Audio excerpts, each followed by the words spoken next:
Hey guys, it's August 11th, 2025. We are out in Manitowoc, heading out of the harbor.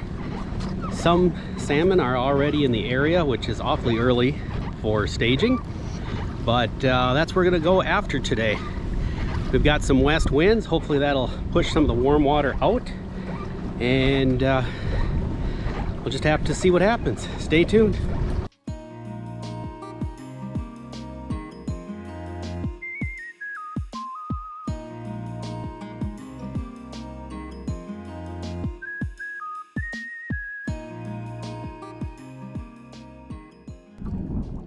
So one of the things I don't get to show, because I'm usually setting up early in the morning, is how I set up. So we can do that today. I've got a medium heavy duty rod. It telescopes, which is really nice for getting in and out of the car. I have 20-pound line on. I have about a 3-foot leader, and that leader has got a little weight in front of, let's see if I can show that here. Little weight in front of the line, snap, swivel, a snap. Just a swivel. And that really helps when it comes to trolling, whether you're in a boat or a kayak, because things will hit your line and travel towards your lure. And if it's tangled up next to your lure, it's going to stop the action and you won't be catching any fish. Maybe just a tip, and I'm doing it right now. If you have any nicks in your line, go ahead and trim that out. And I have such a nick. I'm going to go ahead and trim that. Retie my knot. When you're fishing for big fish, last thing you want to do is lose one because your line snapped. Now what might be interesting, and I don't know if I can show you that, but I just have a snap on this end of the line, which is a big tip for you, especially for spoons. The lighter your snap connection, generally the more flutter you're going to get out of your spoon. So having a swivel on the leader that attaches to your line and just a snap on the end that you are hooking up lightens that, and so your spoons tend to flutter better. Make sure that's good and snug.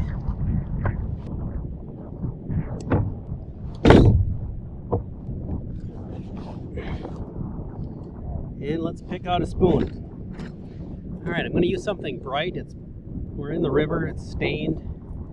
Something like this will light up nicely. And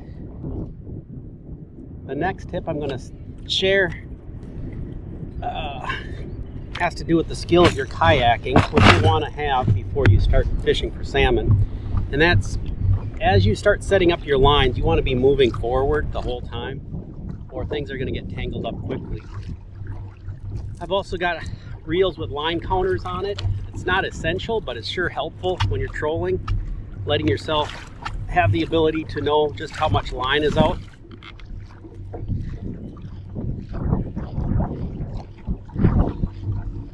And another tip is, along with the line, I've got mono on here, but I've also got braid, and where that mono and braid are tied together makes a great stop for any snap-on weights you're going to put on.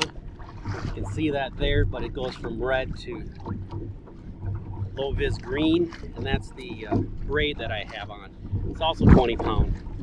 But today, with the shallow fishing that we're doing, I'm just going to leave that one weight that's on the front there and attach this to a planer board, which is going to pull the line out away from the kayak so I can set up other lines so they don't get tangled.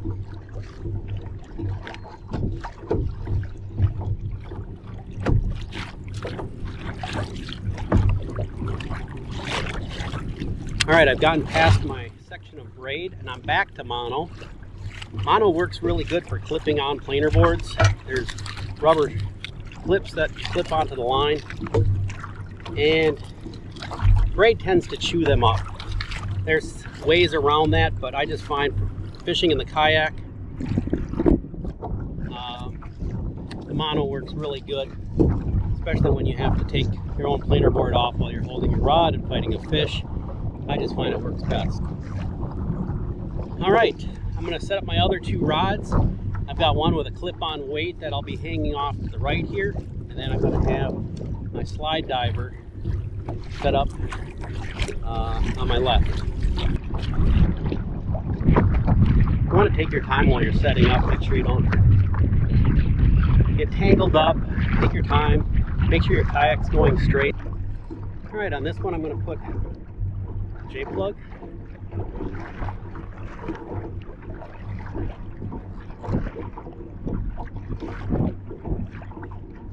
There's a section of beads and 2 treble hooks. Run that through your lure. Made an adjustment there on my rudder. Keep going straight. Have my snap swivel on. We're good to go.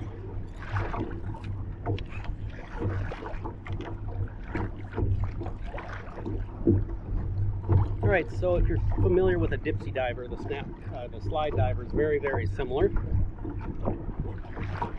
It pulls the, so it's just this circle thing that pulls the line down. Only with the slide diver, it's got a lever that you snap when you want to set how much line you have running behind it. So I'm going to do 4 passes there. Put the lever in place.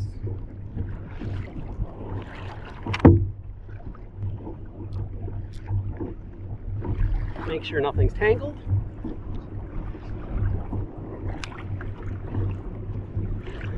Set my depth counter to 0. Alright, so I'm ready to let out some line. Turn the clicker back off just so I'm not making a bunch of noise. And I'm going to let out 15 feet. Put the clicker back on. Check the drag. I'm pretty happy with that. Carefully put the rod into the holder because you could snap it. You could end up releasing your lever that's holding your line in place. Then you'd have to just redo it again. Okay, that's rod number 2. Rod number 3. I'm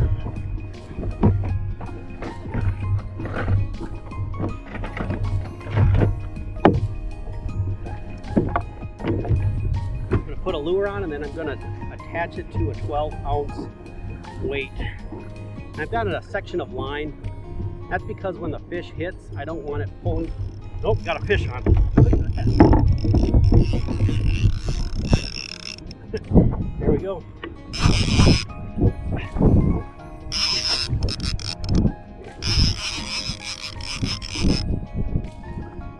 That didn't take long. Ugh.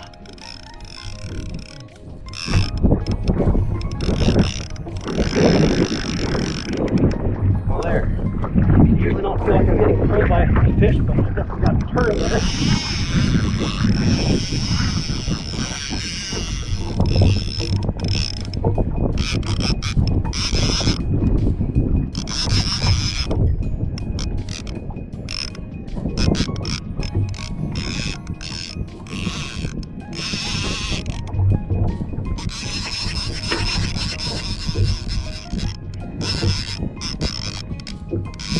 Oh, I've got my other line. That is terrible. That is terrible.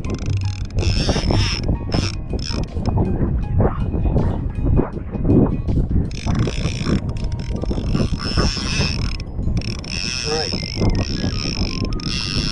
So, I was able to get out of my line. That's one of the problems with fighting, using multiple lines. Now I'm going to pedal to get some tension on the line. I want that other rod behind me, keep the fish ahead of us.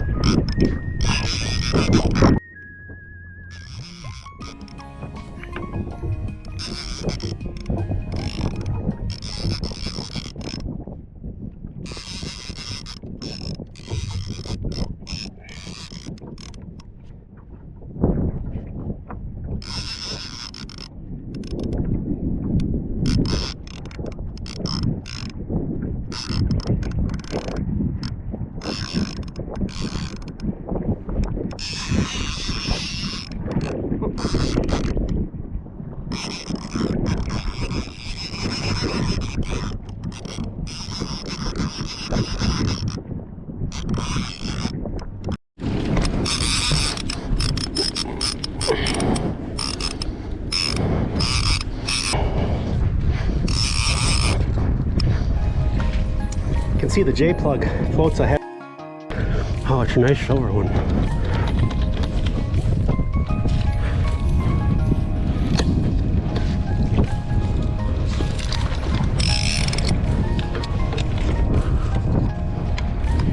We're gonna try and tire him out a little.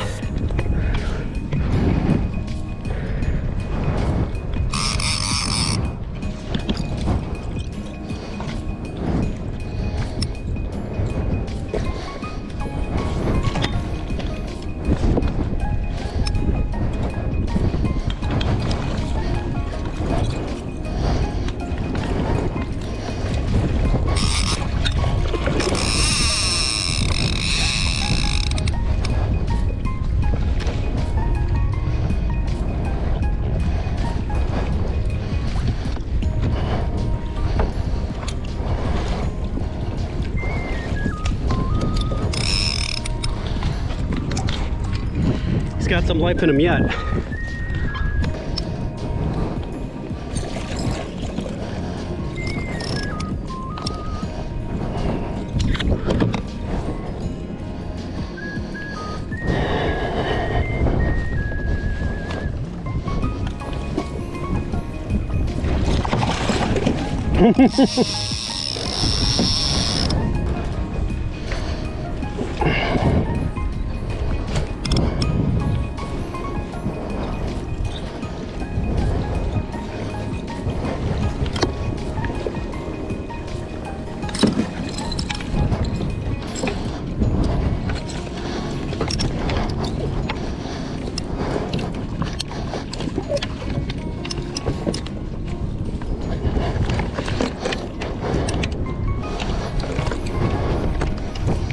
Wow, what a fish.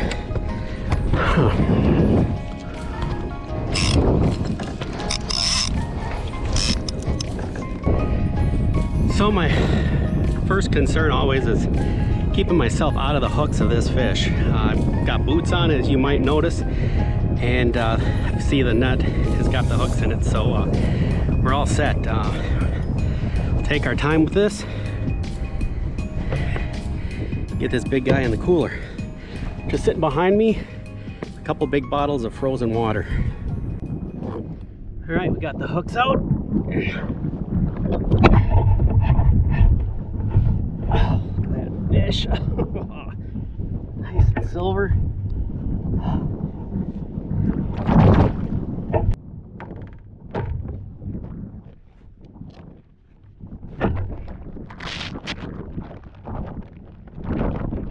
All right, I got the fish in the basket. Just checking the other lines, the other line. Yeah, there's some green slime on it. Probably dragged on the bottom for a while we were trying to net the fish. And, well, that's how it goes sometimes. You barely get set up and you get a fish on. I'm going to switch to another J plug. It just seems to make sense at this point.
The nice thing about J plugs, if you're kayak fishing, is they float.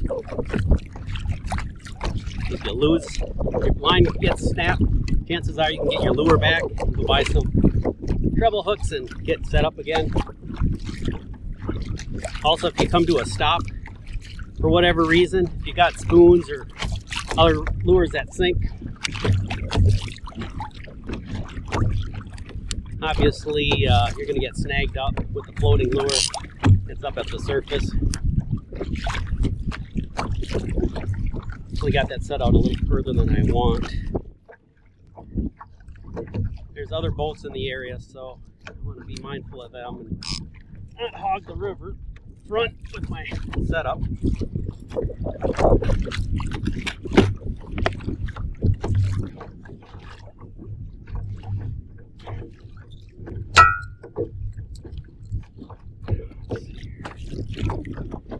Oh, that looks good.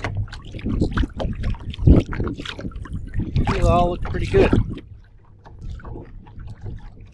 Alright, let's get it set up for another fish. Maybe that'll be it. You never know.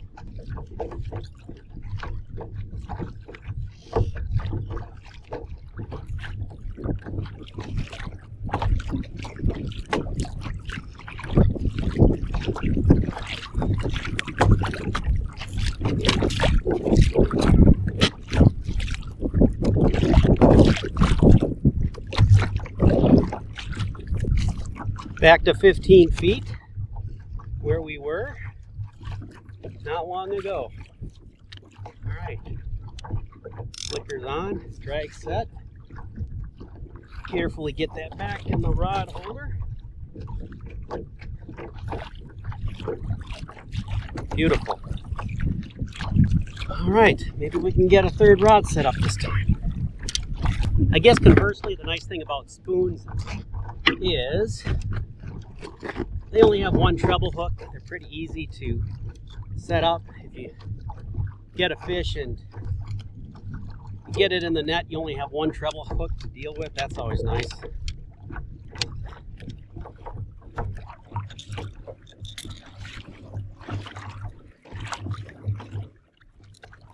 But whatever catches the fish keeps you happy.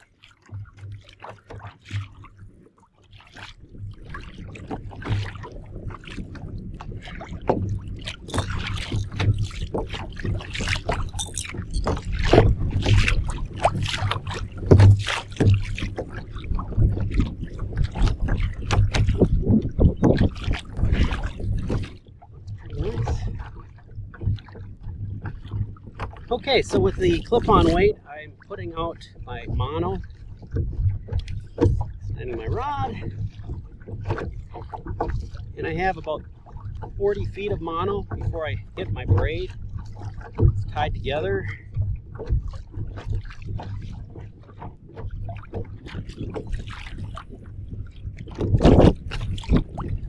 All right, so that braid starts there. Got my lead to my weight, which the lead also helps me to get this on and off. So I cinch that up to where the knot is. 12 ounces of weight is quite a bit.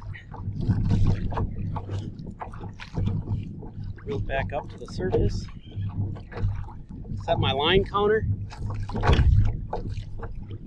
Let's see.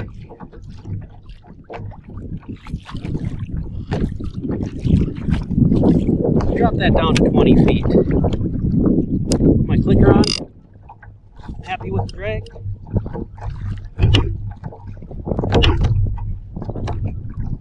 Now the nice thing about the weight is you can manhandle it. You can put it down, lift it up. You're not gonna unsnap anything like you will with the slide diver. But the bad thing is you have this thing that you have to get off of your line to get a fish on. So not only you're fighting your fish, but you got to reach out and grab that weight and unclip it from your line. I'm going to turn the camera off for a while. We'll do some fishing and see what happens.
so far that's it. That's the way fishing goes. Sometimes you don't catch anything, sometimes you catch a bunch. One of these days I'd like to catch 5, the limit, but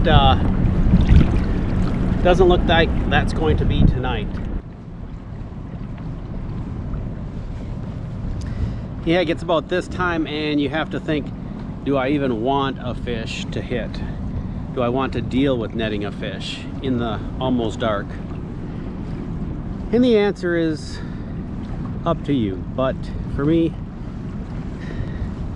from HAFE Kayaking, hope to see you out on the water. I'm gonna call it a night.